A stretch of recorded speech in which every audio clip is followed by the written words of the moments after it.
Oi, amigos da Laranja de Maranguelo, tudo bem? Hoje vamos conversar sobre a reforma trabalhista, a Lei 13.467 de 2017, que entrou em vigor em 11 de novembro de 2017. Aí vocês vão perguntar para mim: Ô Cláudio, por que tu vai falar hoje sobre reforma trabalhista?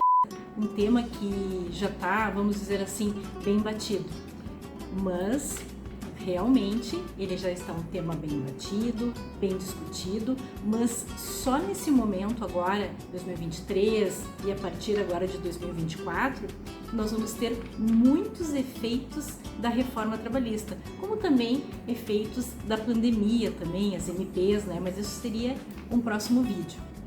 Então hoje eu quero conversar com vocês sobre uma rúbrica específica, que é o artigo 507B, a quitação anual, tá? Então eu quero desmistificar, conversar um pouquinho com vocês e depois até vocês deixem seus comentários para ver se vocês concordam comigo ou não, né? Então vamos lá, preste atenção então sobre quitação anual. O que é então? Vamos lá então. Antes de eu desmistificar, conversar com vocês sobre a quitação anual, vamos fazer a leitura, né, desse artigo, né? Então, olha só. Quitação anual do contrato. Artigo 507B. É facultado a empregados e empregadores, na vigência ou não do contrato de emprego, firmar o termo de quitação anual de obrigações trabalhistas perante o Sindicato dos Empregados da categoria. Parágrafo único. O termo discriminará as obrigações de dar e fazer cumpridas mensalmente e dele constará a quitação anual, dada pelo empregado, com eficácia liberatória das parcelas nele especificadas. Bom, para quem é meio leigo, né, relativo ao jurisdiquês, enfim, então hoje a gente vai desmistificar bem o que significa todo esse texto, né, do artigo 507B, quitação anual. Primeiramente ele fala assim, dando assim um exemplo bem prático para vocês. Um funcionário trabalhou durante os 12 meses, né, do contrato, e aí simplesmente a empresa vai fazer essa aplicação da quitação anual. E ela pode, claro, fazer jus, né, a essa rúbrica, né, esse artigo, melhor dizendo, porque consta na nova CLT, na reforma trabalhista, a Lei 13.467, que passou a ter vigor, né, em 11 de novembro de 2017. Então ela chega para o funcionário para ele quitar, né, essas verbas, 13º, as férias do período, as horas extras, enfim, diversas rúbricas da folha de pagamento, né?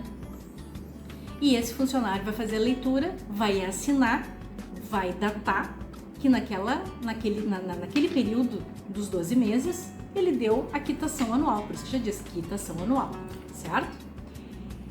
Até aí tudo bem, certo? Mas aí que vem as dificuldades de aplicação da quitação anual. Então agora eu vou dar o exemplo da aplicação correta e da aplicação errada, que infelizmente desde que começou, né, a reforma trabalhista com a aplicação de 11 de novembro de 2017, muitas empresas pensaram assim, puxa, tem muitos artigos que favoreceram as empresas e vou aplicar de pronto, né? De uma forma agora que o funcionário não poderá mais reclamar na Justiça do Trabalho estas verbas trabalhistas, porque eu dei a quitação anual. Então, a cada período que fechar o ano desse funcionário, eu vou dar a quitação anual. Pois bem, essa forma que as empresas começaram a dar a quitação anual, que eu vou dar o exemplo errado, que infelizmente a maioria está aplicando, e eu digo isso de carteirinha, né, por empresas que eu assisti, né, e apliquei o compliance, ou empresas que eu tive que só efetuar os cálculos, né, ou seja, ser bombeiro, que eu já falei muito para vocês, né, só fazer os cálculos, porque a decisão já está instaurada e daí não tem mais nada o que fazer, né, não fez a contratação do perito, né. Então vamos lá. Então a maioria das empresas ela faz uma folha, tem umas que fazem uma folha só, tá? Tem outras que fazem diversas folhas, né? Então bota, por exemplo, rúbrica, horas extras. Foram pagas no mês de janeiro 10 horas extras, fevereiro 20 horas extras, março 15 horas extras, abril 5 horas extras, maio 0 horas extras e assim por diante, certo? Aí dá para o funcionário A olha, recebi esse, assinei. Mas me diz uma coisa, pessoal, o que essa folha está dizendo? O que esse funcionário ele pode conferir? Nada, né? Ele não pode conferir nada. Primeiro lugar, ele está sendo coagido. Então, ele numa folha, ele vai ter que olhar ali rapidamente, assinar, dizendo, não, tá tudo quitado. Porque se ele não fizer isso, né, muitas vezes ele está sendo coagido, ou de repente ser demitido, enfim. Uma outra folhinha, 13º salário. Paguei 1.100, né? E o funcionário olha no contra-cheque, foi o que eu recebi, deu a quitação anual. Então, isso de diversas rúbricas, tá? Das férias, insalubridade, anuênios, quinquênios, triênios, funções gratificadas, tá? Ou seja, a vida do funcionário no seu contrato de trabalho, ok? Então, isso é a forma errada, porque se esse funcionário instaurar uma ação trabalhista muito bem embasada com seu advogado, cai por terra essa quitação anual. De que forma? Simplesmente o advogado, né, ele vai ter que solicitar para a empresa, ele pode fazer essa solicitação antes, né, quando entra, né, com essa inicial, é aquela liminar de apresentação de documentos, e a empresa ser obrigada a apresentar toda a documentação para esse advogado contratar um perito contábil e a gente fazer uma auditoria em toda essa vida contratual dele para já trazer as diferenças à baila, certo? Isso é uma forma. A segunda forma é entrar com a sua inicial normal, pedir diversos pleitos, certo? E lá, né, nessa fundamentação, ser cristalino com o juiz, dizendo que realmente o autor ele foi coagido, ele assinou dando a quitação anual, mas que no decorrer deste processo vai ser demonstrado que aquela quitação anual ela foi feita de uma forma rasa, que nem eu falei para vocês agora. Simplesmente só citado a rúbrica, o valor, e sem demonstrar como que chegou naquele valor, certo? Simplesmente utilizando o artigo 507B da quitação anual de uma forma errada, uma forma que não tem fundamento, certo? Então, assim vai adentrar. Claro, eu não posso dar certeza para vocês que essa reclamatória trabalhista vai ter êxito, né, ou não, porque nós estamos no ambiente jurídico. O ambiente jurídico, tu não tem uma certeza, né? Então, a gente vai ter que ver o brilhantismo das duas partes jurídicas, o julgado, enfim, as provas, né? Mas, como eu digo para vocês, aqui tem uma abertura. E agora sim, eu vou dar o exemplo para vocês como é o correto da quitação anual. Se essa empresa pode fazer. Claro que pode, mas ela vai fazer da seguinte forma. O funcionário A completou 1 ano de contrato de trabalho, certo? E esse funcionário A, vamos supor que ele trabalhou muitas horas extras, ele também trabalhou em horário noturno, ele trabalhou nas suas horas de intervalo, intrajornada, ele também trabalhou naquele intervalo interjornada, né? Que quando tu tem que ter 11 horas de descanso, né, entre uma saída de um dia e a entrada do outro dia. Tá? Estou citando alguns exemplos para vocês de horas extras. Então, como é que essa empresa vai fazer? Essa empresa vai fazer o levantamento de cartão de ponto, porque ela tem, né, os pontos, né, do autor, e vai fazer um levantamento de cartão de ponto, obtendo ali, vamos supor, daquele contrato corriqueiro, né, que é excedentes de 8,44 semanais, o mais benéfico para o autor.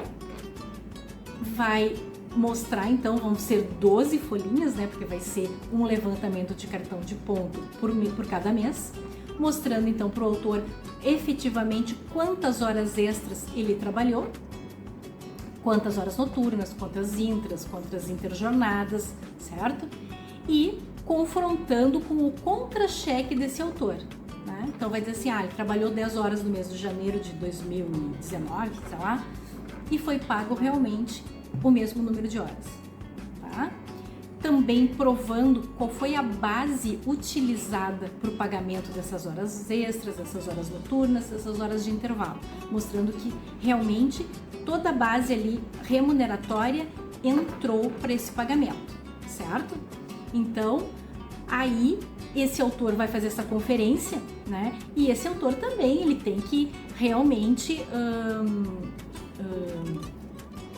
ter um controle, né, da sua vida contratual, porque também a gente tem aqueles funcionários que não sabem nem o que comeu ontem, né? Isso também tá errado, né, pessoal? Por exemplo, tu é um funcionário, tu tem que saber que tu fez 10 horas extras, porque tu tem o teu controle, vai dizer, mas eu não tenho meu cartão de ponto. Tu sabe quantas horas tu fez, né? Então tu faz uma anotação na tua casa, ou tem aquelas empresas, né, que tem os pontos modernos, que dá o ticket também pro autor, então tu guarda isso, certo? Para tu ter este controle, para ver se a empresa realmente, o que ela tá te demonstrando é fidedigno. Isso é uma sugestão também, e é uma sugestão super plausível para ti, tá? Mas pode acontecer que a empresa te deu os tickets, né, certinho, ou tu anotou, né, e ela fez esse levantamento de cartão de ponto bem certinho, mas ela se deu conta que lá no final do mês ela não pagou certinho. E aí que vem a outra forma da quitação anual, que é super correta. A empresa vai te demonstrar e vai dizer assim, olha, aqui nesse mês de janeiro, realmente tu fez 20 horas extras. Mas por um equívoco do RH, ou enfim, né, foram pagas apenas 12 horas extras. Mas não te preocupa, o que nós vamos fazer agora, no próximo mês? Nós vamos acertar retroativamente essas horas extras. Então, nós vamos fazer o seguinte, nós vamos fazer um adendo, colocando que realmente existem diferenças de 12 horas extras e que no mês que vem vai ser pago. E nós vamos te demonstrar o pagamento e tu vai assinar para nós. Então, aqui a gente está demonstrando a forma cristalina do empresário tratar o seu funcionário e vice-versa. Então, ele vai demonstrar, né, que está tudo certinho. Claro que tem essa diferença, mas vai ser acertado e o autor vai ficar tranquilo e isso também faz a parte, né, da gestão de pessoas, né? O funcionário estar feliz numa empresa que ela reconhece, né, esse bem-estar, essas diferenças, enfim, esse trato ao funcionário, ou seja, o que ele trabalhou vai ser pago. Ali teve um erro, às vezes pode acontecer também assim, não foi erro, faltou caixa, pode acontecer também. Certo? Então, faltou caixa da empresa e a empresa vai ter que ter essa forma de falar com o funcionário de uma forma cristalina, que nem eu falei para vocês. Vai dizer assim, olha, realmente, tá faltando aqui o valor, né, que eu tinha que te pagar, mas faltou caixa, a empresa não estava vendendo muito e nós vamos acertar. Vamos fazer o seguinte, eu vou te pagar isso em 6 vezes. Vão ser 6 prestações, mas eu vou acertar contigo. E aí o funcionário vai analisar, vai ver que isso é justo, realmente a empresa precisava de um respiro, ele também é parceiro da empresa, todo funcionário é parceiro da empresa, né? Ele vai entender esse momento da empresa, vai assinar, beleza, vamos dividir em 6 vezes. Isso é uma quitação anual, na minha opinião, incontestável, certo? Primeiro, do exemplo que eu dei, primeiro, a empresa pagou tudo certinho e demonstrou, como eu falei para vocês, e o funcionário assinou. Segundo, teve um erro lá que vai ser acertado no próximo mês. O funcionário viu, analisou, ok, assinou. E no terceiro momento faltou um caixa, né? Então não foi erro, mas foi conversado, foi feito como se fosse uma mediação, um acordo, que vai ser acertado em 6 parcelas, mas que o autor acordou isso. Então isso é uma quitação anual, entendeu, pessoal? É simplesmente uma negociação das partes, mas algo justo, né? Algo cristalino e outra coisa, não só justo, crível, né? Com documentação. Então aqui eu dei um exemplo para vocês de horas extras. Mas, por exemplo, como é que tu vai fazer uma quitação anual, veja bem, anual, né? fechar no mês de dezembro, se as férias, ela tem um período especial. O que é esse período especial? Período que cada funcionário, ele tem um período de férias. Então, começa a contar da data que ele entrou na empresa. É diferente do 13º salário, que tu pode fazer a quitação no mês de dezembro, porque sempre, não interessa o funcionário, a data que ele entrar na empresa, sempre o vencimento do 13º, né? O último, né? A segunda parcela é em dezembro. Né? Então, para todos os funcionários vai ser igual, mas as férias não. Então, essa quitação anual, além de eu quitar ela em dezembro, eu vou quitar ela depois também para cada funcionário nas férias do período que ele trabalhou. Então pode ser, vamos supor, no mês de março, no mês de abril, vamos ter no mês de junho. Né? Então cada funcionário vai ter uma realidade contratual, certo? Então também vocês podem me perguntar, é bem trabalhoso, né? Para a empresa tu fazer uma quitação anual. É bem trabalhoso, porque pensa numa empresa que ela não tem só 10 funcionários, né? Uma empresa que não tem só 20 funcionários, tem 100 funcionários, 300 funcionários. Então, quanto maior o número de funcionários, maior o trabalho que tu vai ter, né? Então, esse é o X da questão referente à quitação anual. Então, não é fácil fazer um compliance nessa parte dessa rúbrica do artigo 507B da quitação anual. Ela é trabalhosa sim, mas ela pode ser feita. Mas tu tem que pensar assim, a empresa não é obrigada a adotar a quitação anual, tá? A quitação anual, ela foi feita para tu ter um resguardo para não sofrer uma ação trabalhista mais tarde. Essa é a verdade. Mas para te não sofrer uma ação trabalhista, tu tem que ter em mente que tu tem que fazer correto, né? E isso não deixa de ser o preventivo trabalhista. E todos me perguntam, né? Nossa, Cláudia, como é difícil não, né? Mas como é trabalhoso fazer o preventivo trabalhista? Claro que é trabalhoso, mas é muito prazeroso para a empresa quando ela faz um preventivo muito bem feito, porque ela vai ter zero trabalhista sim, né? As pessoas às vezes teimam comigo, eu paguei tudo certinho e realmente sofri trabalhista, que foi um outro vídeo que a gente fez, né? Se tu fizer certinho, tu não vai sofrer ação trabalhista. Às vezes assim, mas o advogado entrou com uma tese, mas essa tese aí que a gente chama, depois eu vou fazer um outro vídeo para vocês, sobre passivos ocultos, tá? Passivos ocultos realmente são teses que os advogados utilizam, porque seria, vamos supor, algo que o autor realmente poderia estar recebendo e a empresa não está pagando, e a empresa está apostando nesse risco. Então ela está alimentando a cada mês passivos ocultos para os seus funcionários, mas isso é um outro vídeo que eu vou fazer para vocês, tá? Então tem que pensar isso. Quitação anual é boa para a empresa? Claro que é, mas você tem que fazer com responsabilidade, qualidade no serviço e principalmente contratar um perito contábil. Então o perito contábil vai fazer o que? Ele vai auditar, né, esse contrato de trabalho, essa folha de pagamento, esses documentos do autor. De que forma? Anualmente. O que aconteceu com esse funcionário anualmente, para tu relatar nesse resumão, que nada mais é que uma perícia contábil. É como se fosse, pessoal, esse autor ter instaurado uma ação trabalhista. Estou dando um exemplo assim bem prático para vocês entenderem. É como se esse autor tivesse entrado com uma ação trabalhista nessa empresa pedindo 1 ano de contrato. Então tu vai fazer um cálculo trabalhista liquidando todas as parcelas do contrato para mostrar que zero ele tem que receber, ou seja, zero que tem que receber porque a empresa pagou tudo certinho.